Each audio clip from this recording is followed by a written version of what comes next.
Hello there, ladies and gentlemen. This is Al24 Midnight News coming to you live from Algiers. To the headlines. As Nanterre mourns Nile, the 17-year-old Franco-Algerian who was shot dead by police, French authorities and locals fear violence will continue for the fifth day in a row.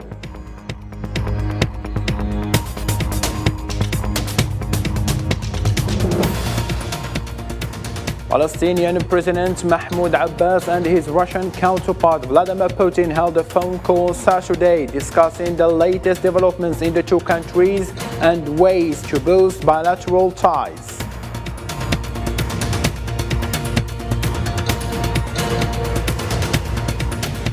In a rare direct apology for historical injustice by European monarch, King William of the Netherlands formally apologized for his country's role in the slave trade.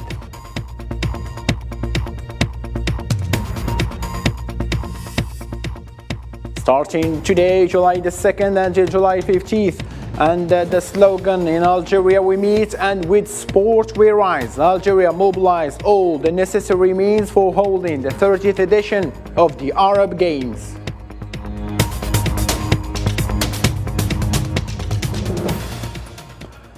Hello again and welcome. Starting from France, as Nile, the young man victim of a deadly shot by a policeman, was buried in his Parisian suburb on Saturday.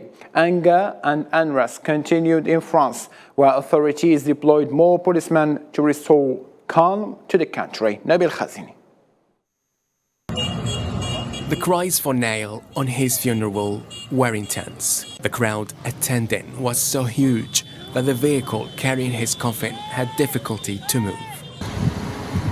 Walking in the streets of Nanterre in the morning, one feels quietness and sees what's left behind during those angry nights. The aftermath is apparent, and so is the anger in France. While the situation appears to be somewhat calmer compared to previous nights, there is a low predictability for this to stop. What started in the capital has spilled over to other places. The chaos is spreading all over the country and even to neighboring Belgium. Paris, supposed to be a city of light, has become a city ignited with fire. Following nights of rioting and ransacking across France, armed officers and large groups of police gathered to restore calm. The Interior Ministry is mobilizing the same number of forces tonight everywhere in the country, meaning 45,000 police officers mobilized with the same resources, so helicopters of the gendarmerie. I also want to say that yes, in Marseille and Lyon, we are going to considerably increase our forces. Some 2,400 people have been arrested overall since the young man's death on Tuesday. Earlier, President Macron called on parents to take greater responsibility for their children and keep them out of the riots. Despite the escalating crisis, the French president held off on declaring a state of emergency. This unrest represents one of the most severe challenges in France since the outbreak of the notable Yellow Vest protests that brought widespread disruption to the country some 5 years ago. And due to this unrest in France, French President Emmanuel Macron has postponed a state visit to Germany that was begun on Sunday after this shooting. And more than 1,300 people have been arrested after a fortnight of violent protests throughout the country following the death of the 17-year-old boy Nail Marzouk, who was shot by police during a traffic stop in Paris suburb on Tuesday.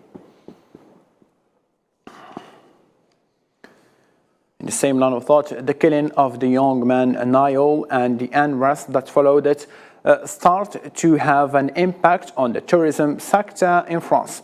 Hotels and restaurants face now cancellations, while some have also suffered damage in the unrest. President of the main association for hotel and catering industry employers said that since the death of the 17-year-old Nail, the hotel members have suffered a wave of cancellations reservations in all the territories affected by the damage and the clashes. In a different matter now, the European Union failed to reach a consensus on the controversial migration policy due to the opposition of Poland and Hungary at the two-day summit, which ended on Friday. Miriam Zian.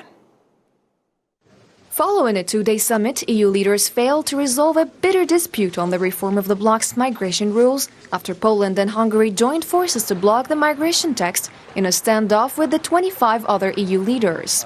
Warsaw and Budapest opposed the proposed rule for the EU countries to welcome migrants into their territory or to pay a €20,000 tax for each migrant. 8 éve vívom ezt a csatát. So we have been told that Hungary must provide tens of thousands of places for migrants. This will become a ghetto, a refugee camp, a migrant ghetto. Now I'm fighting against this with every means at my disposal, and we have no intention of implementing these decisions. We are saying this openly. European Council President Charles Michel told a news conference after the summit that they had failed to reach a consensus on the hot issue of immigration reform because of opposition from the two countries. However, German Chancellor Olaf Scholz minimized the migration spat with Poland and Hungary, mentioning neither country by name and praising the benefits of the preliminary agreement reached by the EU interior ministers. In this respect, first of all, I have a fundamental confidence in legislation mandated in the European treaties being respected by all involved. And with different ways of implementing it, I also have confidence that this will happen in any case. So I'm not very worried. I think we can and must discuss these issues. But we still have to keep solidarity in mind as a criterion.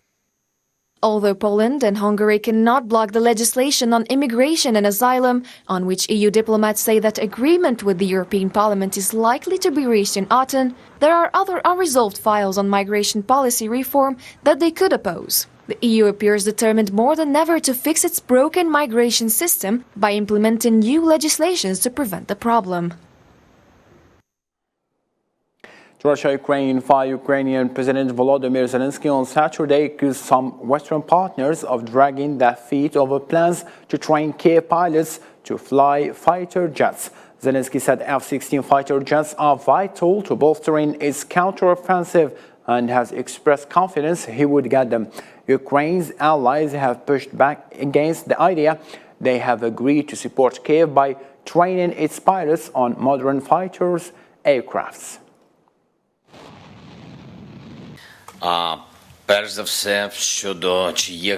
We agreed and insisted on a coalition of countries that are ready to begin training Ukrainian fighter jets pilots. There is no schedule of training missions. I believe that some partners are dragging their feet. Why they are doing it, I don't know.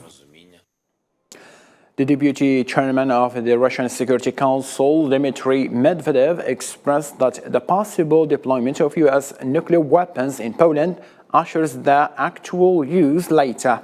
In response to Poland's desire to participate in NATO program on the joint use of nuclear weapons, the Russian official indicated that the Treaty of the Non-Proliferation of Nuclear Weapons is in jeopardy because of the practices of the West, as he put it. However, Russia, which affirms that it is defending its national security, agreed with Belarus to deploy tactical nuclear weapons in Minsk.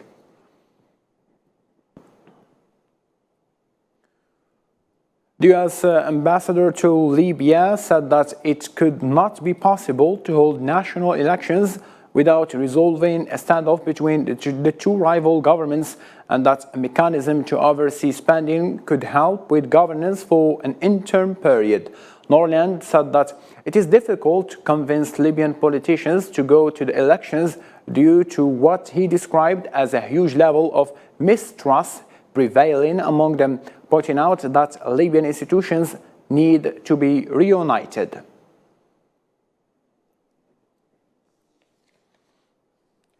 Tunisian President Kais Saied renewed his rejection of any foreign interference in their country's internal affairs, just as they reject the interference of their state in any alliances abroad, because they are a people who adhere to their independence and freedom.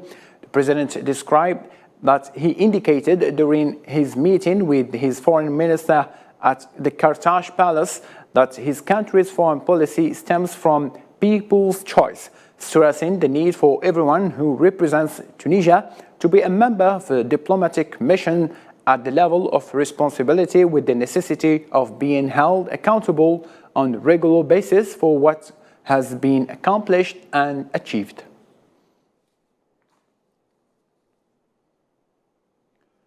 In Africa, still, activists of the Moroccan Reef have denounced the repression and the crimes perpetrated by the Makhzen regime against them and against the Moroccan people, as well as the Sahrawi people. During a protest staged in front of Belgium's foreign ministry in Brussels, the activists affirmed that the Makhzen didn't find any alternative than restoring to more oppression and slavery exerted on the Sahrawi people and the population of the Reef. We are now in front of Belgium's foreign ministry in the capital Brussels to denounce the continued detention of Belgian citizens of Reef origin. This is the second protest in front of this headquarters, and other forms of struggle will continue until the liberation of our brother Ahmed Al-Bourtkiz from the occupation state's jails. Our brother Ahmed Al-Bourtkiz is still suffering until now. He is subject to blackmail. He was subject to mental and physical torture. The problematic in Morocco now is the so-called the Alawite regime. This dictatorship, which is based on the oppression of the three peoples in the region, which are the Sahrawi people in the south, the Moroccan people in the center, and the people of the Reef. This has to stop. The three peoples should wake up from their deep sleep and they say their last word for this. This regime has no other alternative than more oppression and slavery against peoples. This regime must be eradicated. Yes, we are now in front of Belgium's foreign ministry to protest against what the Moroccan state did to our brother and comrade Ahmed Al-Bourtkiz, who was arrested at Nador International Airport by the Moroccan authorities and was transferred directly to Casablanca to be interrogated. We call in front of Belgium's foreign ministry on the Belgian state to strongly intervene and exert pressure on Morocco to free him as soon as possible. Around 79 people, including 39 soldiers, were killed in a series of attacks by armed groups on a number of villages in the northern, eastern and western Burkina Faso. In a statement, the Burkinabe army reported that an armed group had launched attacks on residents of the town of Nouaka Sanamentenga province in the eastern, or rather in the center of the country. The statement added that the volunteers had confronted the attackers after killing some 50 armed men and seizing a large quantity of material and weapons.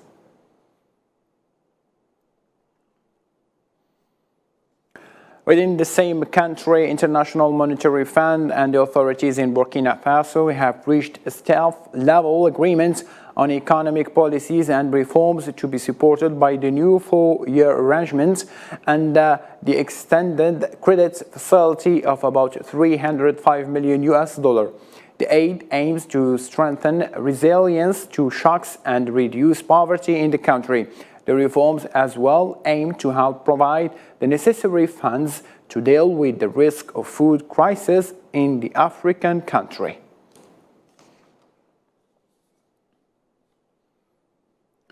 In the Middle East now, Palestinian Foreign Ministry called on the international community to apply pressure on the Zionist occupation to dismantle the organized and the armed terrorist settler militias. The Foreign Ministry also urged the international community to include all settlers' organizations in a terror list.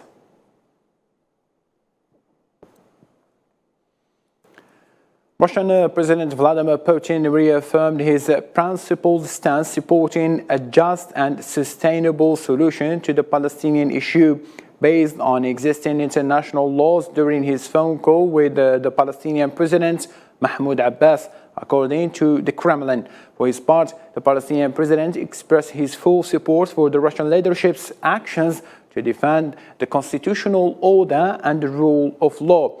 The two leaders stated their mutual commitment to the further progressive development of traditionally friendly Russian-Palestinian relations, and as the same source added.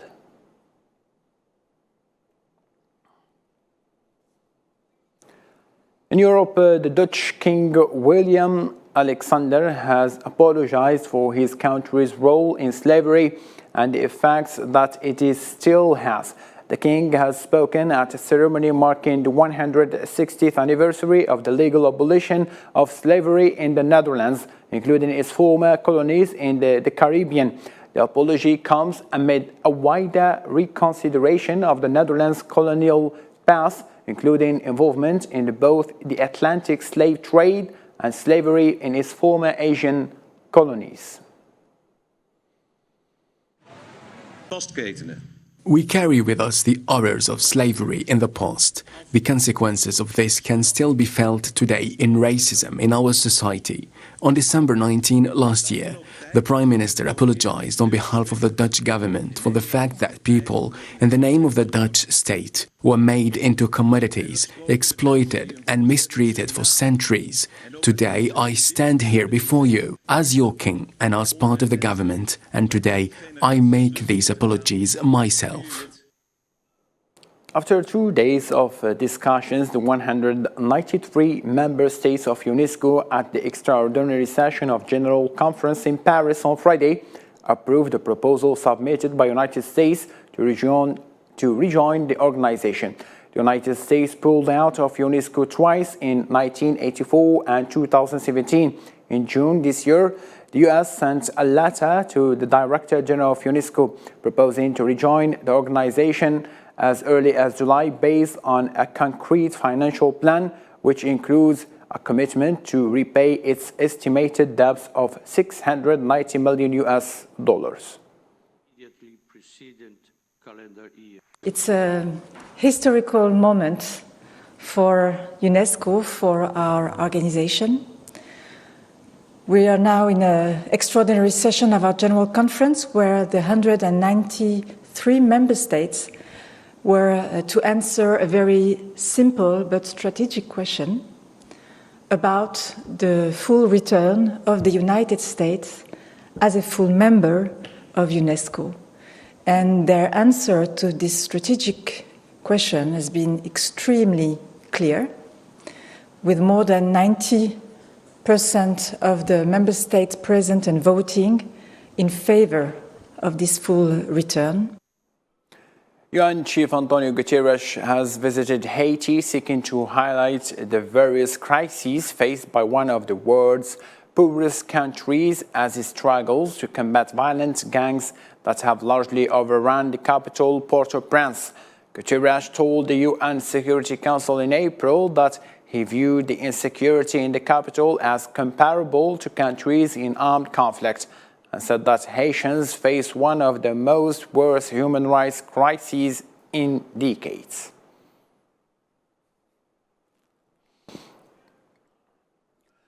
A bus crashed and burst into flames, killing at least 25 people and injuring 8 in India's western state of Maharashtra. Police said that the bus crashed into a road divider on an expressway, rupturing the vehicle's diesel tank and sparking a fire, adding that most of the victims were unable to escape the burning vehicle. The state's chief minister and prime minister post on his Twitter account expressing sorrow and promised each victim's family an assistance amounting to $8,500.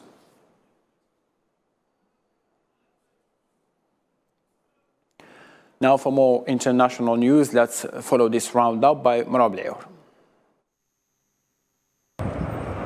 Twitter has applied temporary reading limits to address extreme levels of data scraping and system manipulation, Elon Musk said in a post on the social media platform on Saturday. Verified accounts are temporarily limited to reading 6,000 posts a day, Musk said, adding that the unverified accounts and new unverified accounts are limited to reading 6,000 posts a day and 3,000 posts per day, respectively.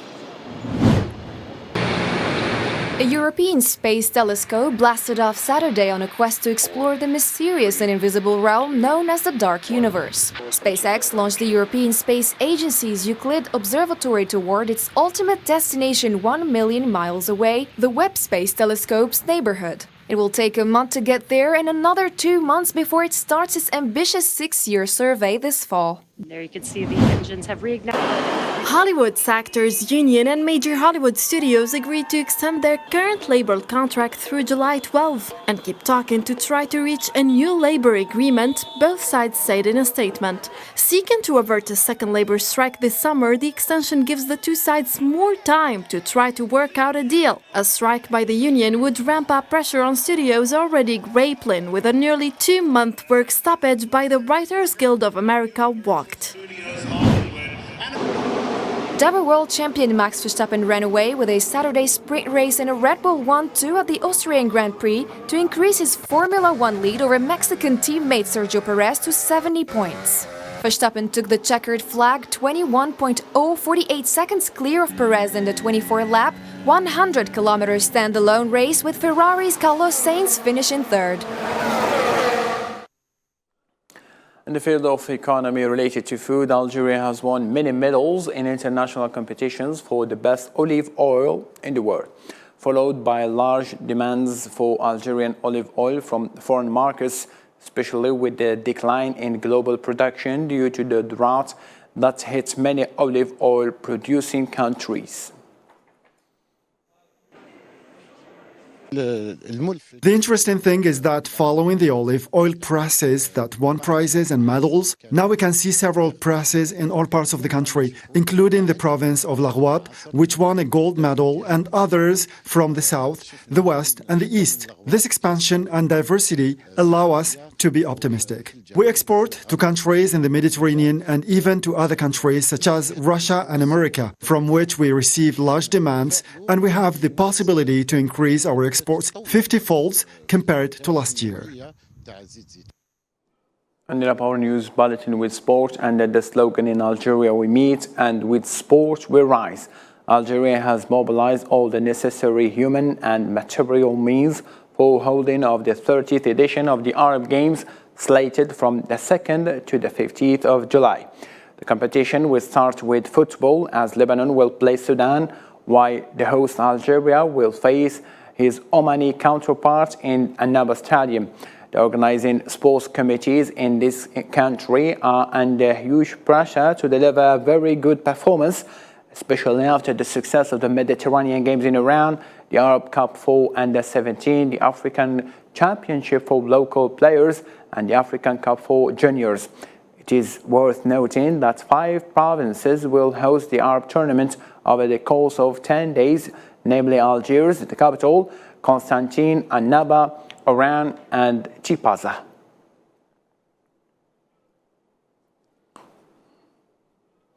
The same line of thought, the Iraqi athletics delegation arrived at Houari Boumediene International Airport in Algiers Saturday evening ahead of the kickoff of the 30th edition of the 2023 Arab Games being held here in Algeria starting from today, July the 2nd. The Iraqi team landed in Algeria coming from Morocco's capital, Rabat, after completing its preparatory training for the Arab Games.